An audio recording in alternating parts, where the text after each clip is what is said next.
Radio Anthropocène. À l'écoute du changement global. Bonjour, je vais partager avec vous aujourd'hui 2 extraits de l'ouvrage du philosophe Mohamed Amer Méziane, Au bord des mondes vers une anthropologie métaphysique, paru aux éditions belges Vue de l'Esprit en 2023. Premier extrait issu de l'introduction de l'ouvrage, ce sont les premiers mots. Élargir le spectre des non-humains. La pensée contemporaine baigne en plein exotisme. Pas un mois ne s'écoule sans qu'un livre sur une figure animale, végétale ou minérale ne soit publié en Occident.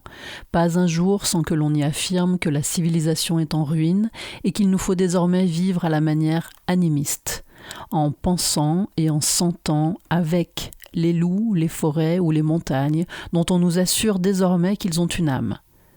À ces célébrations et rituels néo-animistes, adaptés aux désirs du public cultivé des sociétés post-industrielles, les indigènes eux-mêmes sont rarement conviés. C'est en leur absence que s'énonce le discours qui les magnifie, car c'est de leur silence que ce discours vit, et de sa perpétuation très souvent qu'il prospère. Ce discours est parfois stimulant, souvent nécessaire, et il traduit l'inévitable conscience d'une urgence climatique qui incite à un décentrement légitime vis-à-vis de l'Europe industrielle.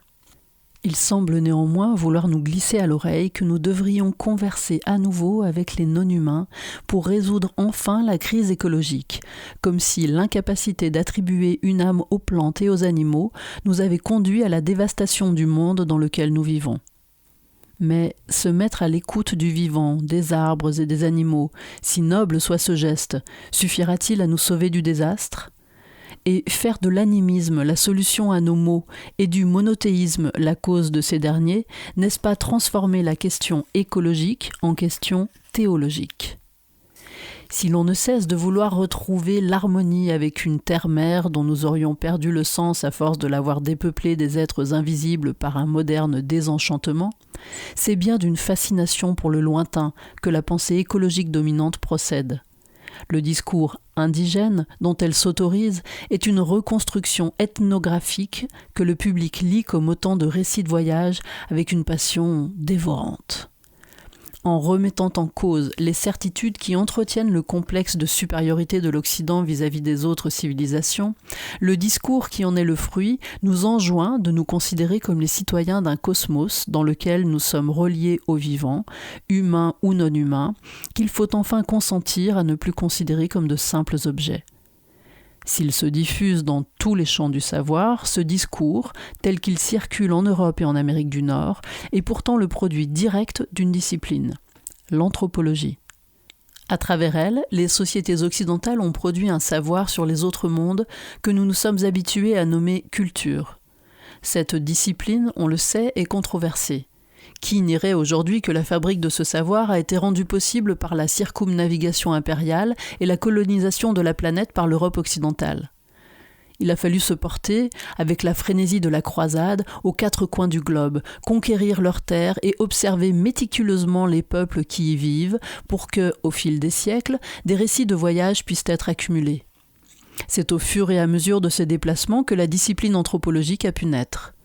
Si celle-ci ne s'autonomise réellement qu'au XXe siècle, son histoire remonte au XVIe siècle, la conquête des Amériques y jouant un rôle clé. L'anthropologie de nos rapports aux non-humains, parfois décrite comme un tournant ontologique, prétend marquer une rupture avec cet héritage colonial. Son point de départ est que notre croyance en la nature, saisie comme un domaine séparé de l'homme, serait une invention récente, chrétienne et européenne. La civilisation moderne et occidentale se caractériserait par l'invention d'un grand partage qui séparerait une nature objectivée d'un monde humain fait d'une pluralité de cultures. Suffit-il pourtant de changer d'objet, de passer de l'humain au non-humain pour libérer l'anthropologie de sa matrice coloniale ? Suffit-il d'attribuer une âme au non-humain pour que le dispositif anthropologique et des siècles d'héritage missionnaire soit, comme par miracle, remis en cause et définitivement dépassé ? En réalité, la pensée occidentale dominante n'est absolument pas troublée par le fait d'attribuer une âme ou une subjectivité aux plantes et aux animaux. Ce qu'elle nomme l'animisme est encore pensable dans le cadre de ce qu'elle définit comme le monde ou la nature. Ce ne sont pas les non-humains en général qui la troublent, mais seulement celles et ceux qu'elle ne voit pas. Une perspective réellement plurielle suppose de penser dans la zone de ce trouble, de penser le réel par-delà le visible. Si l'on veut réellement provincialiser l'Europe, il faut assumer la part métaphysique des mondes humains. Décoloniser le savoir exige de penser au bord des mondes. Depuis que les intellectuels du Sud global ont décidé d'écrire leur propre histoire, une question proprement philosophique s'est posée au cœur des sciences humaines, celle des limites du réel. Certaines dimensions de l'expérience échappent à l'archive coloniale. La sphère de la réalité telle qu'elle est circonscrite et limitée par le modèle dominant de la rationalité techno-scientifique à ce qui est visible ou objectivable. Tant que l'on n'affronte pas la dimension métaphysique de cette question, tant qu'elle n'engendre pas un trouble assez profond pour provoquer un réel décentrement, la décolonisation du savoir ne demeurera qu'une idée vague, seulement propice à sauver le type de pouvoir qu'elle prétend dissoudre en le réformant.